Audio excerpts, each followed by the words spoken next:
안녕하세요. 춘천 한마음교회 하태영입니다. 저는 어렸을 때부터 혼자라는 생각에 늘 마음이 외로웠어요.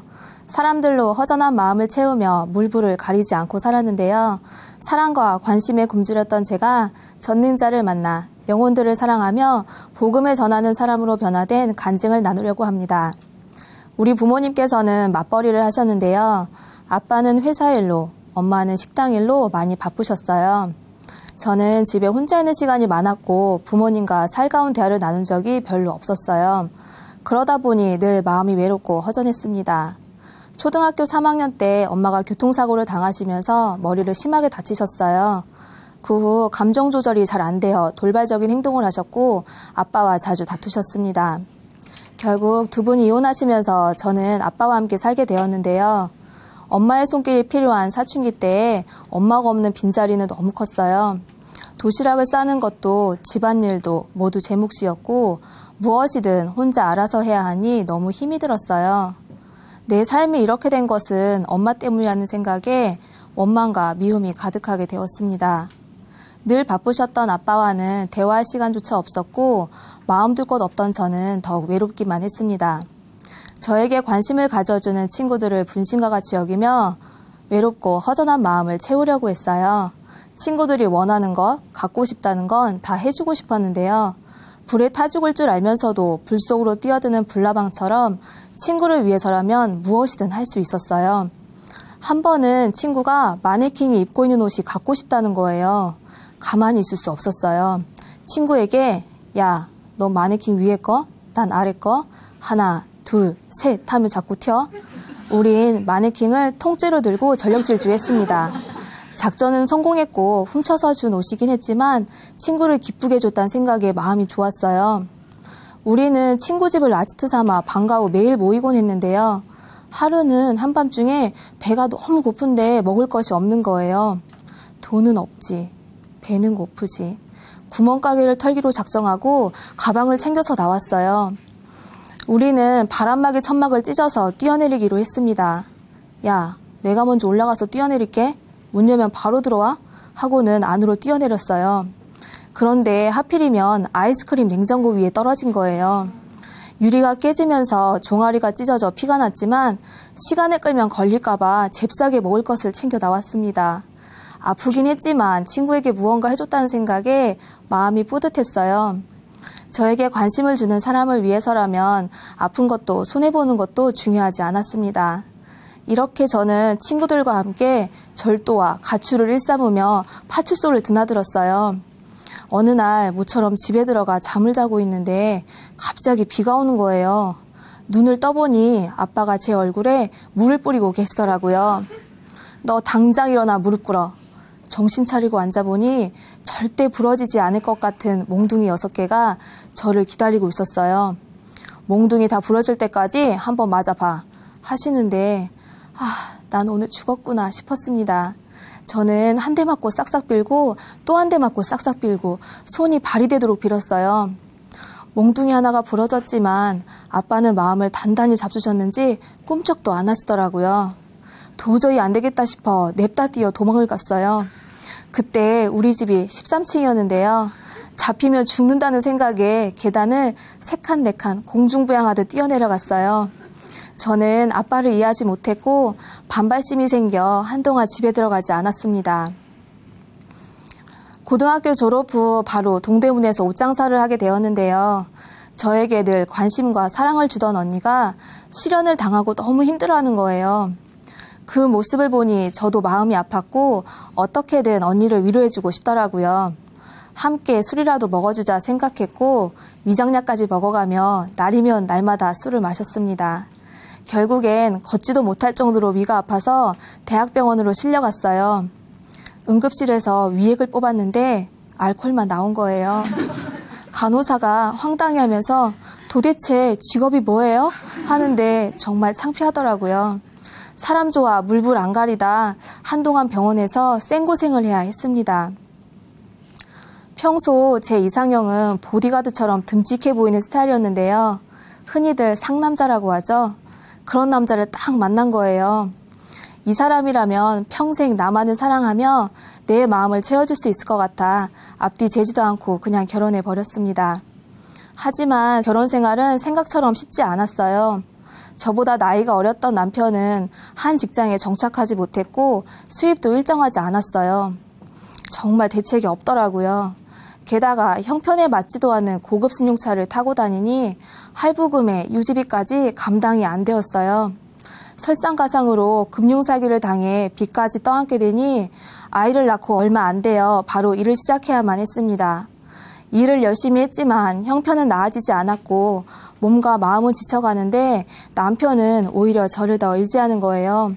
철이 없다는 생각까지 드니 남편에 대한 불만은 커져갔고 서운한 마음에 철저히 무시하기 시작했어요. 말 한마디도 곱게 하지 않았고 옆에 오는 것도 끔찍하게 싫어했습니다. 남편도 이런저를 보며 힘들었는지 집에 들어오지 않는 날이 점점 많아졌어요. 결국 서로에게 지쳐 이혼하기로 했습니다. 내 인생은 왜 이렇게 풀리지 않는지, 앞으로 어떻게 살아가야 할지 고민이 되었어요. 평소 엄마처럼 의지했던 이모를 만나 제 속마음을 털어놓았는데요.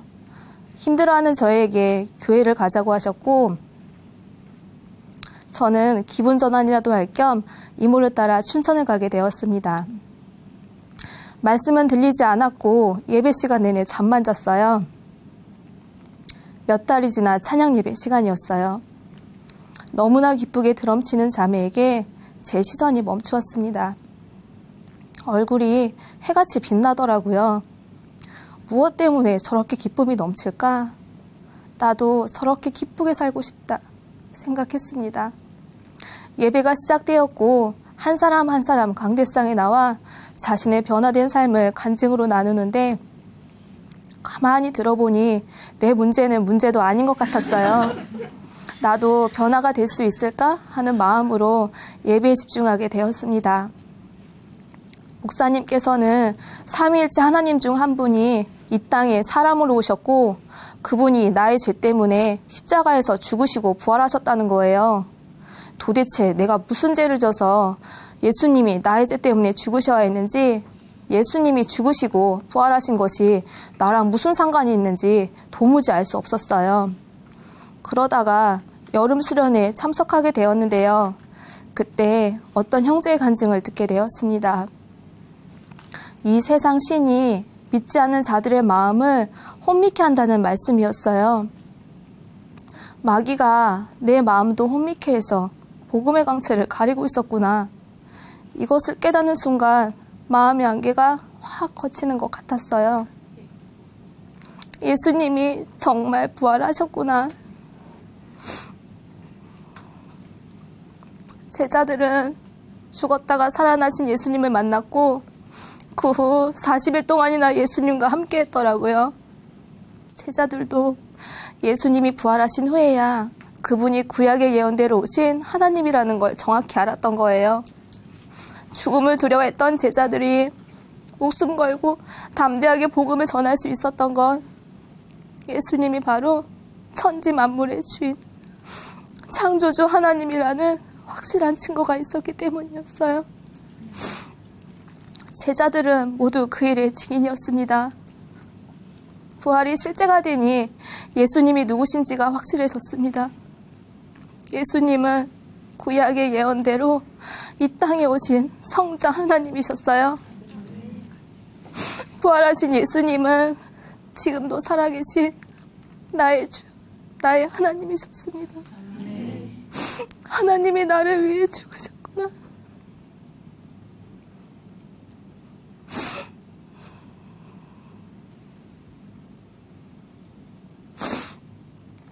내가 맞아야 할 채찍, 내가 져야 할 십자가,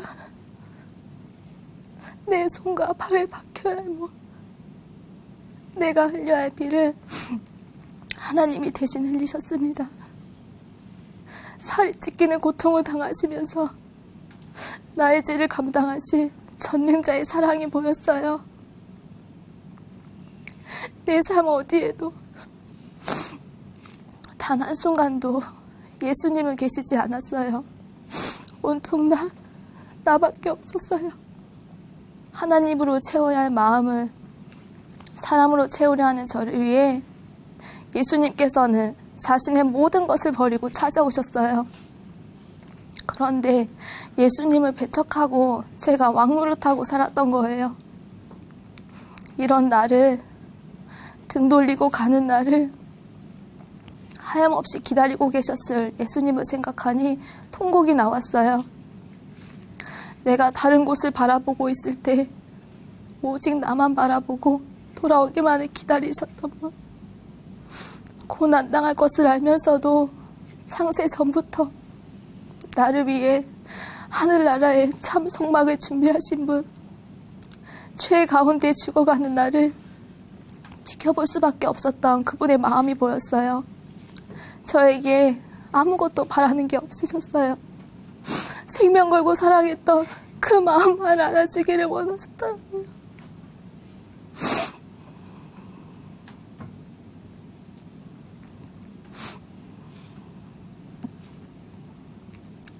예수님, 너무 오랫동안 기다리게 해서 죄송해요. 마음을 아프게 드려서 정말 죄송해요.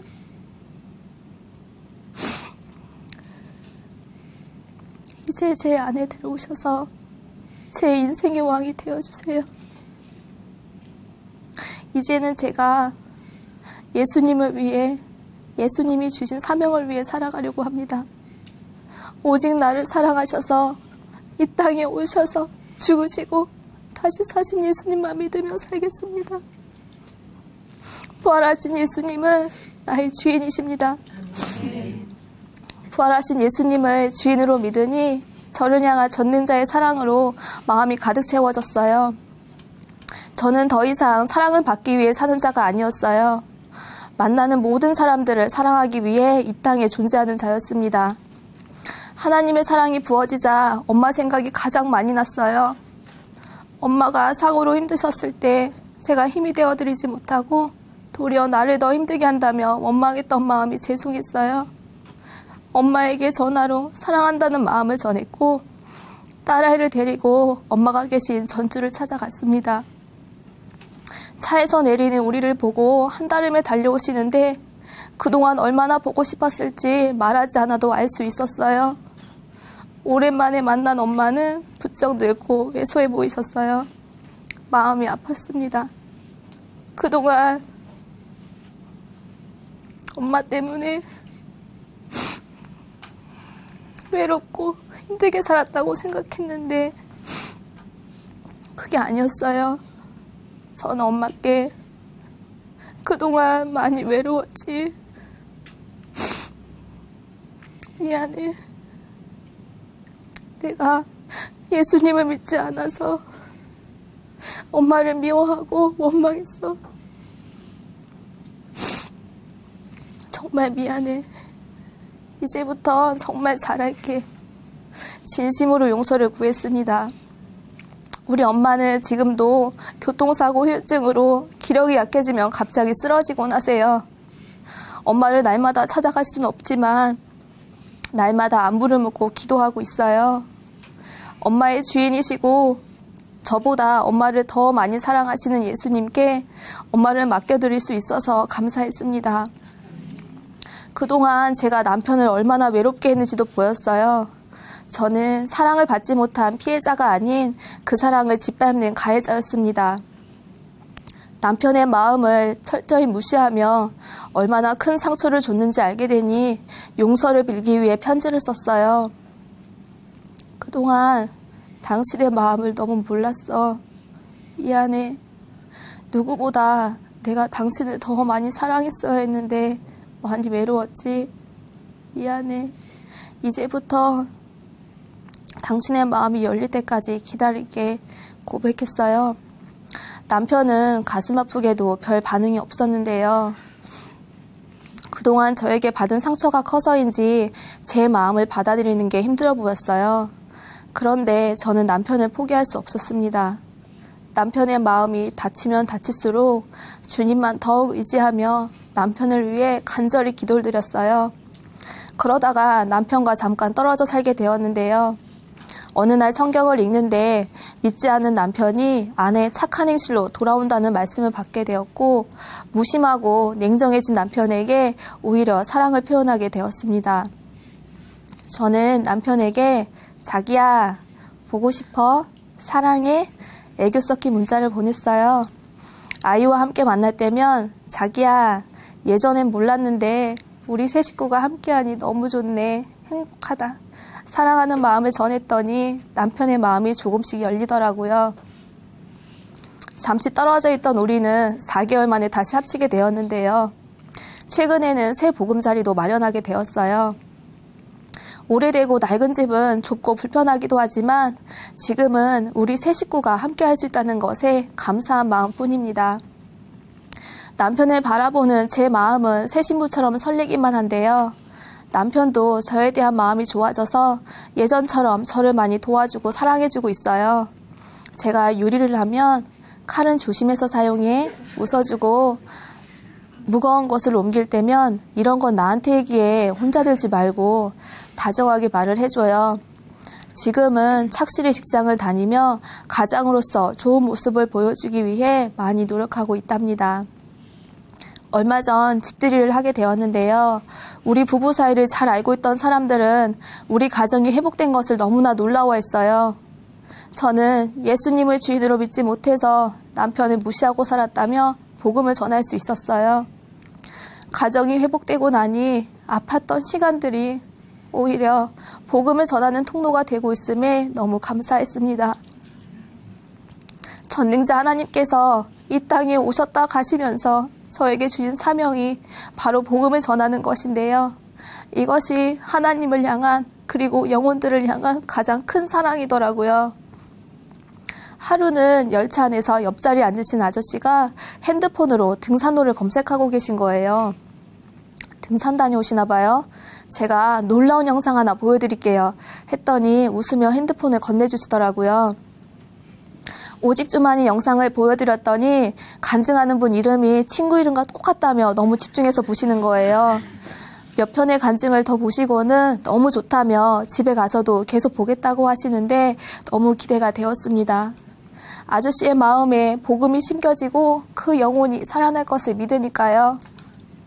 복음을 전할 때 저와 호흡이 아주 잘 맞는 파트너가 한 명 있어요. 제 딸아이인데요. 하은이는 이 땅에 왜 왔지? 물으면 복음 전하러 하고 말해요. 딸아이와 함께 어디를 가든 꼭 전도지를 가지고 다니며 복음을 전하고 있습니다. 저는 어렸을 때부터 사랑과 관심을 받지 못하고 자랐어요. 저에게 관심을 보이는 사람에게는 물불을 가리지 않았는데요. 지금은 전능자의 생명과 사랑을 부음받고 영혼들을 사랑하며 복음을 전하며 살고 있어요. 예수님 만나는 그날까지 전능자의 사랑으로 모든 사람을 사랑하며 영혼 구원에 올인하겠습니다. 감사합니다.